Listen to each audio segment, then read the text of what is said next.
এইটুকু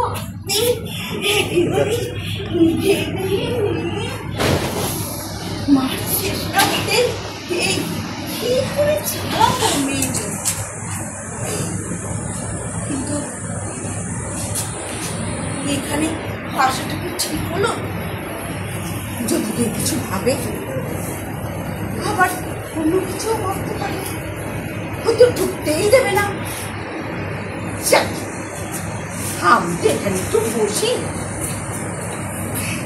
কারো না কারোর সাথে তো দেখা হবে,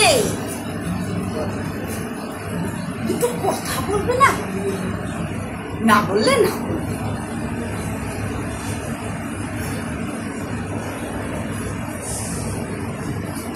কে? ও দাদা, না না কিচ্ছু চাইছি না, কিচ্ছু না, একটু বসেছি।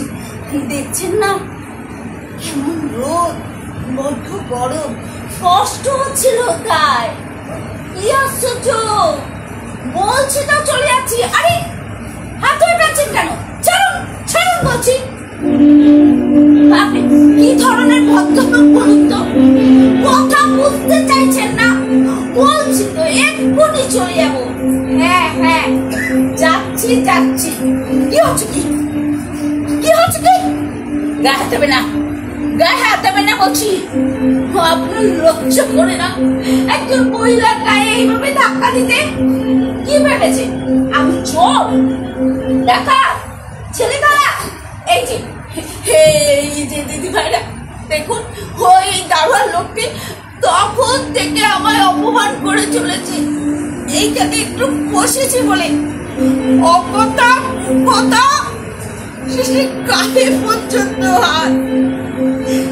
শুনুন না, বিশ্বাস করুন, সত্যি বলছি, আমি ছিচকে চোর নই, আমি কোনো কিছু তালে ছিলাম না, আমি সত্যি বলছি। মারবেন না, মারবেন না, দোহাই আমার কথাটা একবার দয়া করুন, দয়া করুন, আমার ব্যাগটা ছেড়ে দেবেন না, আমার ব্যাগটা কেড়ে নেবেন না।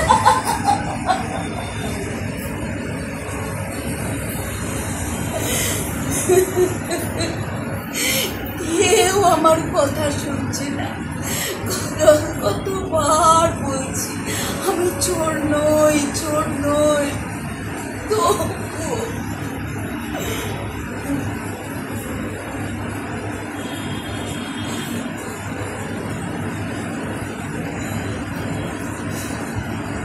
বিশ্বাস করুন,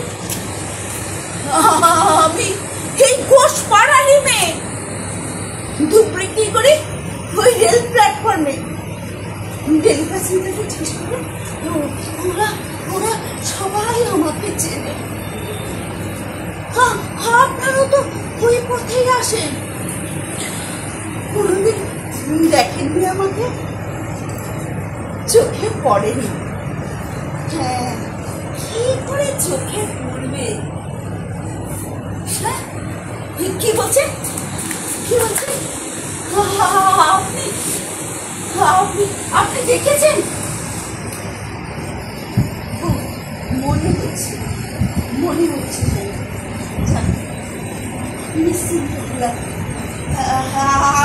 আমি চলি। হ্যাঁ, এই ধূপের প্যাকেটগুলো আবার তেবড়ে তুবড়ে গেল কিনা একটু দেখে নি। তেবড়ে তুবড়ে গেলে তো আবার খদ্দেররা নিতে চাইবে না। না না, সব প্রায় ঠিক আছে, আমি চলি গো দিদিমণিরা।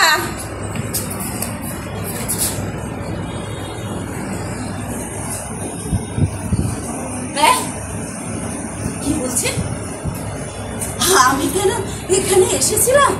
আজ রবিবার না, রবিবার দিনটা আমি ধূপ বেচতে যাই না, যাই মহাজনের কাছে টাকা শোধ করে নতুন ধূপ নিয়ে আসি। আসলে আমার বেশিরভাগ খদ্দেরই তো ডেলি প্যাসেঞ্জার, তাই আমার রবিবার দিনকে সকালে ধূপ আনতে যেতে সুবিধা হয়। ফেরার পথে ভাবলাম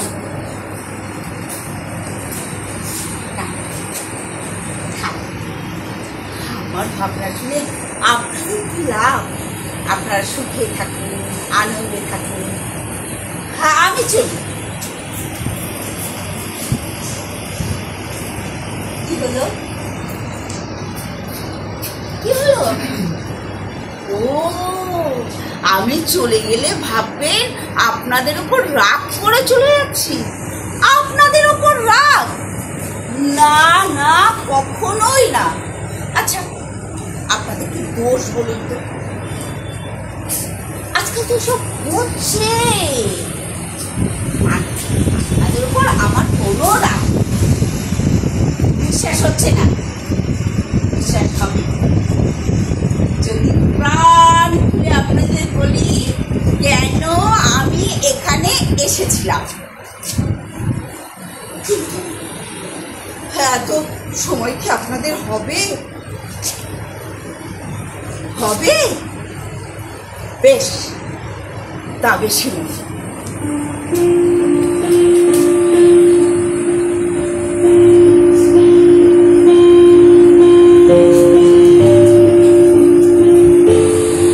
জানেন, আমার নাম কল্যাণী। আমার বাবা প্রাইমারি স্কুলের শিক্ষক ছিলেন। বিধান রায়ের বড় ভক্ত, তাই বিধান রায়ের কল্যাণীর সাথে নাম মিলিয়ে আমার নাম রেখেছিলেন কল্যাণী। আমার আদরের মেয়ে ছিলাম। সত্যি বলছি। হ্যাঁ, কি বলছেন? কি বলছেন? তবু কেন চুপ বেসতে পেরে তো হলো? সে তো দীর্ঘ ইতিহাস। হ্যাঁ, প্রায় মোগল যুগের অনেকগুলো পাতা বলল। জানেন,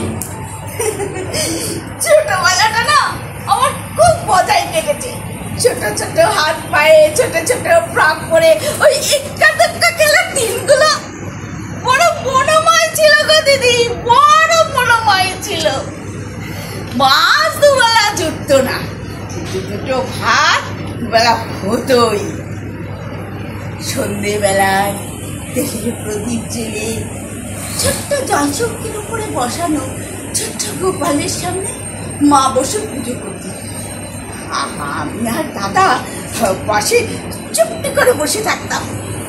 পুজো শেষে বাতাসাটার লোভে মা গান গাইতেন, প্রণাম তোমার ঘন প্রণাম তোমার ঘন।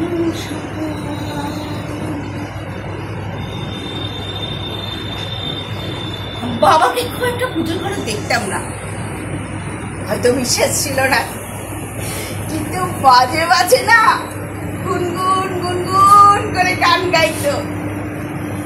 হ্যাঁ, কি বলছেন? কি বলছেন? আমি আমি ভালো গাই? আমি কোনোদিন গান শিখিনি। তবে হ্যাঁ, আবৃত্তিটা করতাম, নাচটা করতাম স্কুল কলেজে পড়ার সময়। হ্যাঁ, কলেজে কলেজ বলতে আপনারা আপনারা সবাই চমকে উঠলেন কেন? আমি গ্রাজুয়েট। সিরিয়াসলি? না না, এখন সার্টিফিকেটে দেখাতে পারবো না। তবে আপনার বিশ্বাস করেছেন? বিশ্বাস করেছেন? তাহলে আর একটা কথা বিশ্বাস করুন, আমি স্কুল ফাইনালে ফার্স্ট ডিভিশনে পাস করেছিলাম। হ্যাঁ, কি বলছেন? তবু কেন ঢুকবেছি?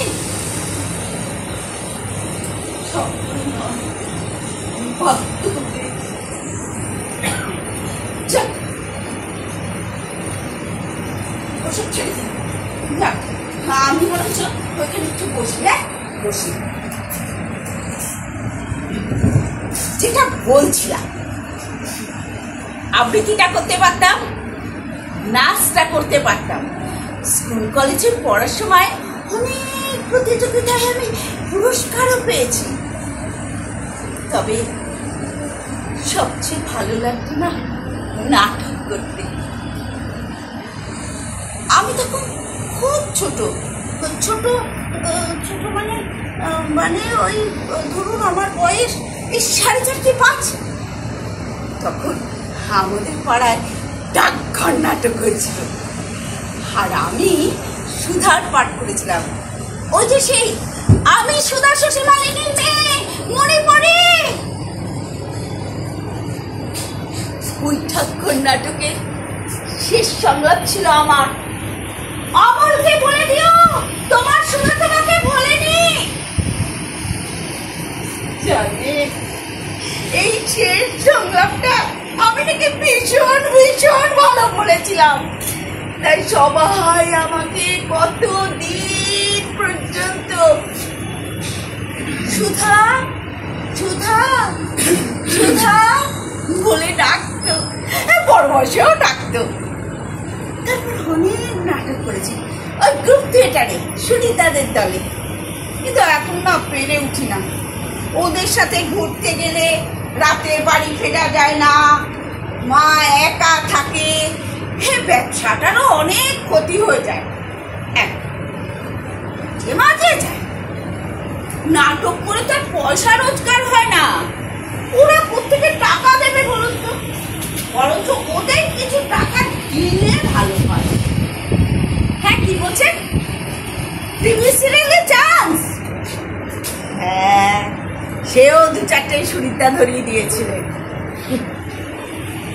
তাদের মুখের চোখের ভাষা দেখে বুঝেছি সিরিয়ালে চান্স দেওয়ার কিছুটা একটু বেশি। হ্যাঁ, এই ছাড়াতে বোঝেন তো যা সস্তায় পাওয়া যায়। যাক, ছাড়ুন ওসব কথা।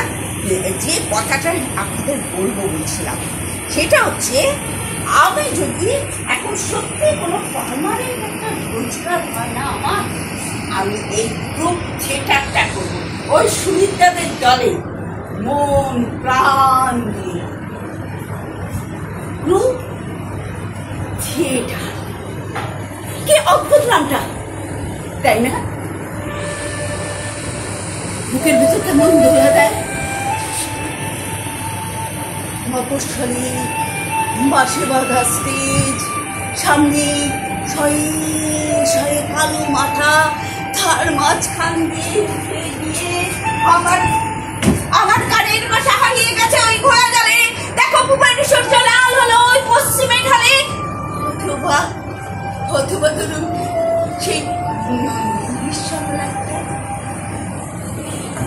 দুই হাতে দুই দাঁড় ধরে সে আমাকে তুফানের নদী পার করে দেয়, বুনো ঘোড়ার কেশর ধরে সে বনের মধ্যে দিয়ে ছুটিয়ে ছুটিয়ে নিয়ে যায়। রাত দিয়ে আমাকে দুই বুনোর মাঝখানে তীর মেরে সে আমার ভয়কে উধাও করে দেয়, করে হাসতে থাকে। আমাদের নাগরাই নদীতে ঝাঁপিয়ে পড়ে সবকে নিয়ে যেমন তোলপাড় করতে থাকে, তেমনি সে আমাকে নিয়েও তোলপাড় করেছে। হার জিতের খেলা খেলেছে, সেই খেলায় আমাকে সে জীবন দিয়ে সর্বস্ব পট করে সে সেই খেলা খেলেছে। সেই খেলা সে যে আমাকে জিতে পেয়েছে। পাগল ভাই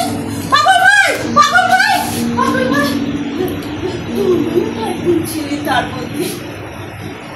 মনে করে বাজি খেলার যাওয়ার সময় কেমন করে আমার মুখের দিকে তাকিয়ে থাকবে বুঝতে তোমার খোঁজ পাই। কোথায় তুমি গেলে বলো তো?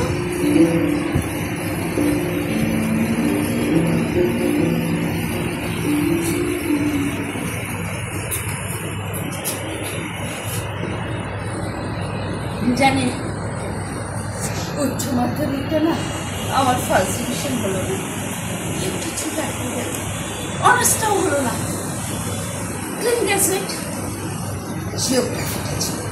ভেবেছিলাম পরে যদি একটা কিছু না, তাও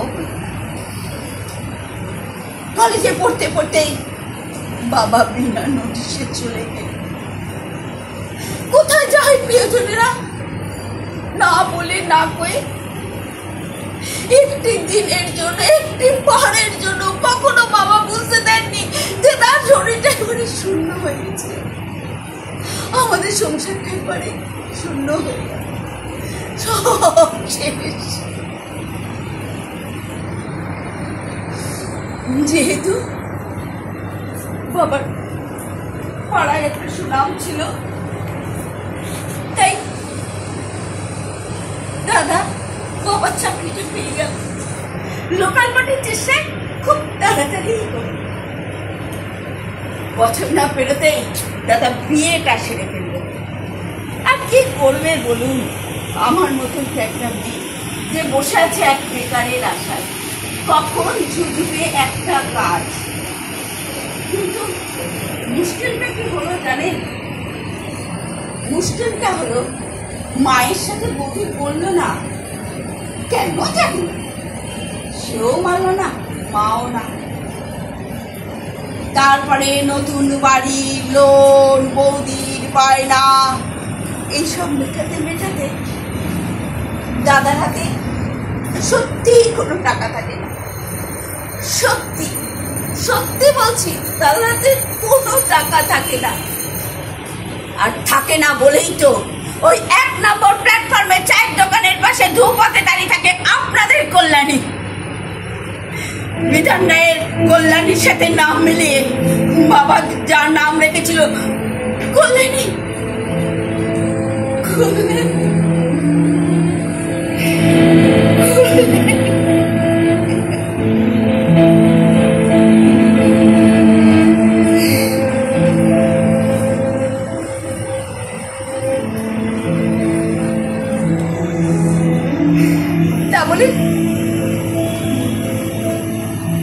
তা বলে আমি চেষ্টা করিনি তা নয়। এমপ্লয়মেন্টসে নাম লিখেছি, 2-1টা প্রাইভেট কনসার্ন করেছি। একবার silver export company standard office মধ্যে ছোট্ট একটা ঘর, দারোয়ান, ক্যাডানি আর মালিক বাবু। ওদের কাজটা ছিল এক্সপোর্ট ইম্পোর্টের। আর আমাকে কাজটা পাইয়ে দিয়েছিল আমার পাড়ারই এক দাদা, ব্যাংকে চাকরি করেন, ওনাদের ক্লায়েন্ট। আমার কাজটা কি ছিল? কম্পিউটারে ইনভয়েস আর প্যাকিং লিস্ট টাইপ করা। সেটা আমি পারি, জীবনে কোনোদিন কম্পিউটারই দেখিনি। মালিক বাবু বললেন ওসব আমি শিখিয়ে পড়িয়ে নেব। তা শেখানোর সময় তো সন্ধ্যে 6টার পর ওই কেরানি বাবু চলে গেলে উনি আমার কাছে শেখাতে আসতেন। শেখাতে শেখাতে আমার শরীরের নানান জায়গায় টাচ করতেন। আমার অসহ্য লাগতো, আমি কিছু বলতে গেলে আমাকে থামিয়ে দিত। বিভিন্ন রকম আমাকে লোক দেখিয়ে আমাকে নিজের কার্যসিদ্ধি করার জন্য চেষ্টা করতেন। একদিন কি হলো জানেন? একদিন কি হলো, ওই দারোয়ানটি ছিল না। আর ছোটবেলায় ও কোথায় গিয়েছিল, আর মালিক বাবু না খুব সাহস হয়ে পড়লেন। আর আমি বলতে লাগলাম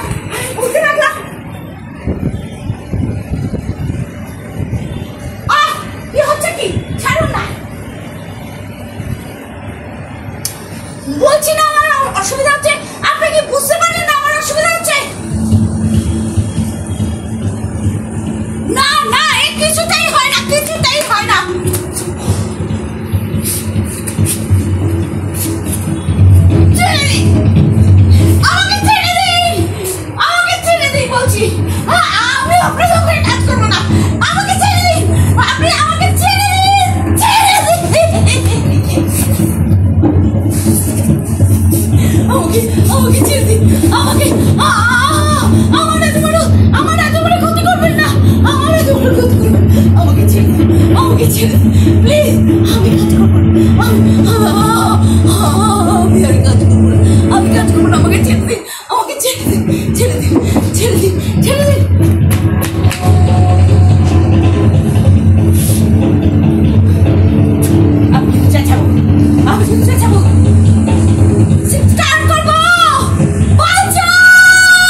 অশোক,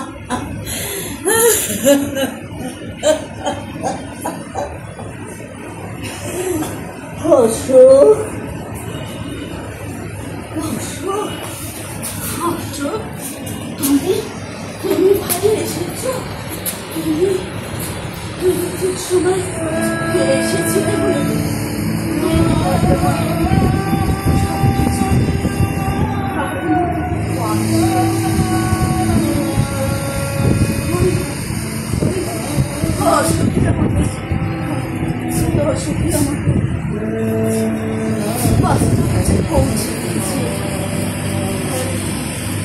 বলেছিল, দিদি এখানে আর এসো না, এরা এরা মা বোনদের ইজ্জত দিতে জানে না।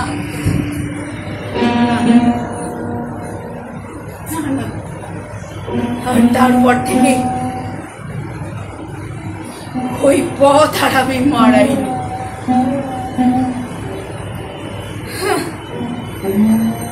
তারপরে একটা পথ ধরেছিলাম, জানেন, টিউশন। ডাক্তারবাবুর ছেলেকে পড়াতাম। ওনার উনি আমার মাকে দেখতে আসতেন। আমার এই দুরবস্থার কথা দেখে উনি আমাকে ওনার ছেলের পড়ানোর দায়িত্বটা দিয়েছিলেন। ওনার ব্যবহারটা ছিল অমায়িক। ডাক্তারবাবুর বউটি আমার উপর ভরসা ছিল। আমার পড়ানোর টেবিলের পাশে বসে একই সোয়েটার রোজ রোজ পরে যেতেন। আর বকবক বকবক বকবক করতেন। আর বলতেন, তোমার বাবাকে বলেছিলাম একটা মিস ঠিক করে দিতে। উনি প্রত্যেকটা ওনার পাতানো বোনকে ধরে আনলেন। এরকম পাতানো বোন যে কতজন আছে কে জানে।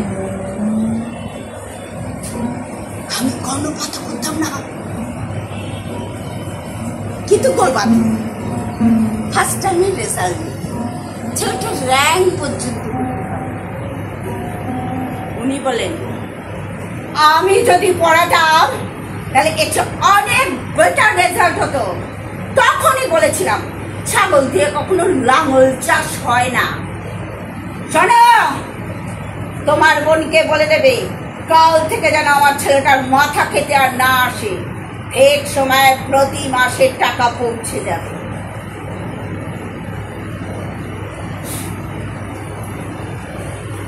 এত ভালো কাজটা না আমার ভাবতে সহ্য হলো না।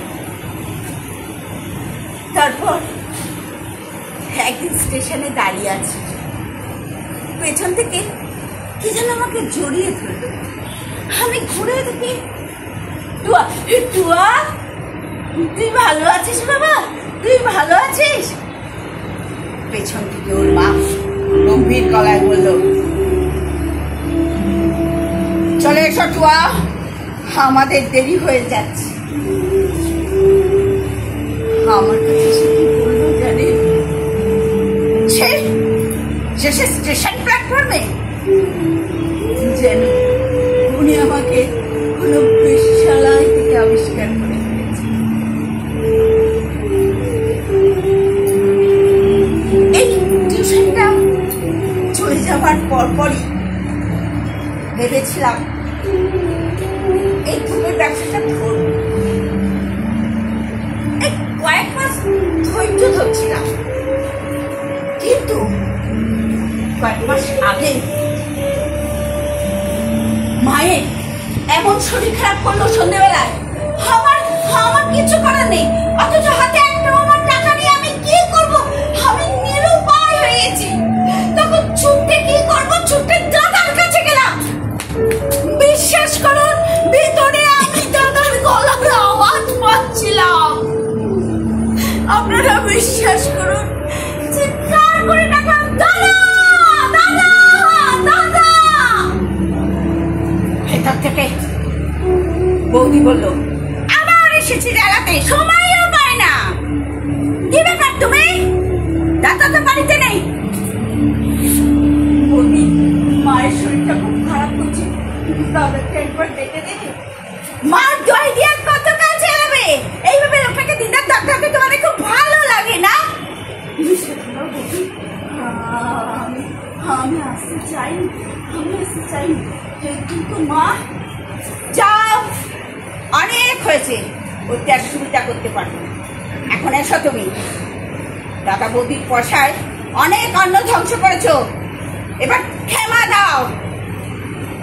কিন্তু বৌদি, কি করবো বলো তুমি, আমাকে বলো, আমি কি করবো? কি করার আছে আমার? কেন আছে, যাও না ওই স্টেশন প্ল্যাটফর্মে গিয়ে দাঁড়াতে। সন্ধ্যেবেলায় দাঁড়াতে পারো না? দু একটা খদ্দের ঠিক জুটে যাবে। পয়সা অন্ন ধ্বংস করাচ্ছে না, সে অনেক সম্মানের হবে, বুঝলে? বৌদি, বৌদি, বৌদি, বৌদি শোনো, তুমি একবার কথা শোনো। বৌদি, বৌদি, তুমি একবার আমার কথাটা শোনো। বৌদি,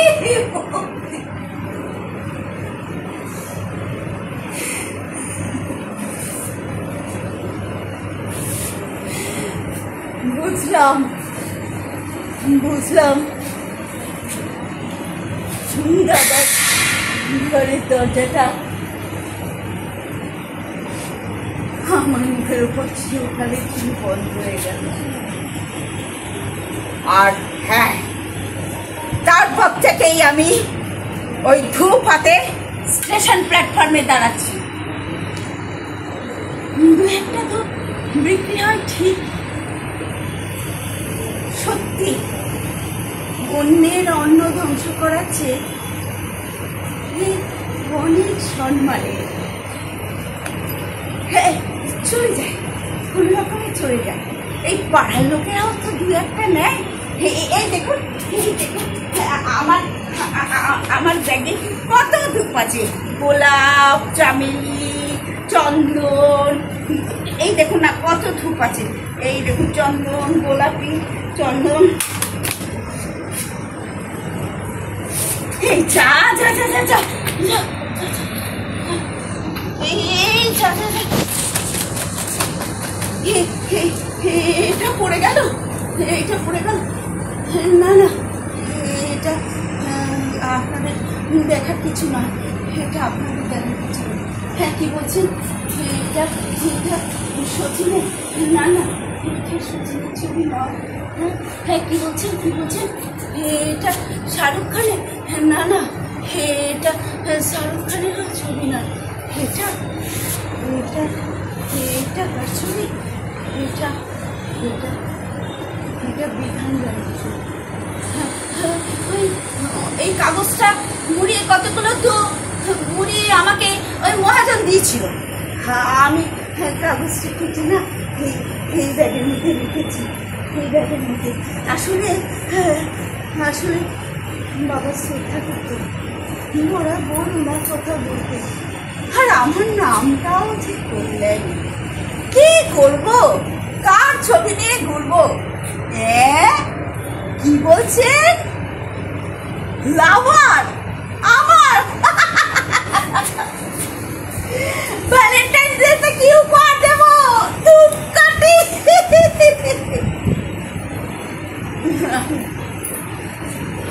কেউ নেই, সত্যি কেউ নেই, সত্যি বলছি।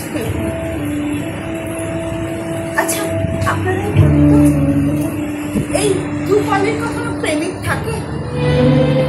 কে ধরবে এই হাত, খসখসে রোদে পুড়ে যাওয়া কালো হাত? হ্যাঁ, তবে ছিল, জানেন, তবে ছিল যখন আপনাদের মতো আমার সুসময় ছিল, তখন ছিল। এখন আর নেই বলে তো সুসময়ের স্বপ্নটাকে মেরে ফেলতে পারি না, আর মনও মেরে ফেলতে চাই না। তাই তো আজ এখানে এসেছিলাম আপনাদের কাছে। আপনাদের আপনাদের জীবনটাকে একটু ছুঁয়ে দেখতে, একটুখানি ছুঁয়ে দেখতে, একটু উঁকি মেরে, একটু চুরি করে আপনাদের জীবনটাকে ছুঁতে, যে জীবনে আমি থাকতে পারতাম, আমি থাকতে চেয়েছিলাম, হয়নি। আমার দুর্ভাগ্যের জন্য, আমার অসহায় অবস্থার জন্য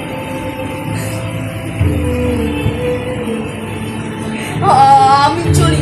আপনাদের না আমি অনেক দেরি করিয়ে দিলাম।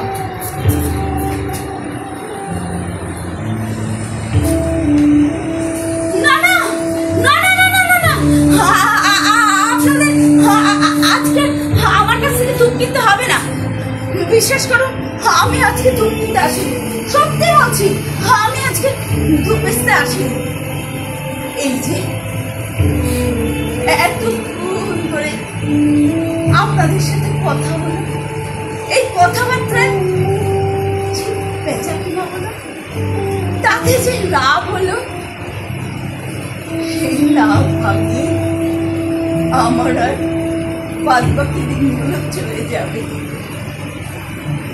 হ্যাঁ, কি বলছেন? অভিমান? আপনাদের উপর অভিমান করতে যাবো কেন? কেন আপনাদের উপর অভিমান করতে যাবো? আপনারা কি করবেন আমাদের মতো অবিরত মানুষদের জন্য? তবে এই যে এতক্ষণ ধরে ধৈর্য ধরে আমার কথাগুলো শুনলেন, এতেই আমি কৃতজ্ঞ। আমি আজ অনেক হালকা হলাম। বুকের ভেতরে জমে থাকা কথাগুলো আমি উজাড় করে আপনাদের কাছে বললাম।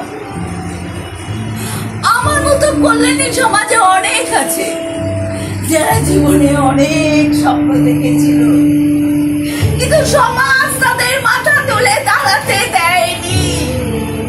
আমি বিধান রায়ের কল্যাণী নই, আমি বিধান রায়ের কল্যাণী নই, আমি সমাজের এক সাধারণ মাস্টার মশাই মেয়ে কল্যাণী। আমি বড় অসহায়, আমি বড় ক্লান্ত। আমাকে অন্তত আপনারা ভুল বুঝবেন না। আপনাদের মূল্যবান সময় আমি অনেক নষ্ট করে দিলাম, কিন্তু বিশ্বাস করুন, এছাড়া আমার আর কোনো উপায় ছিল না, কোনো উপায় ছিল না। আমাকে আপনারা ক্ষমা করে বলো না, ক্ষমা করে দেবেন তো, আমাকে ক্ষমা করে দেবেন তো।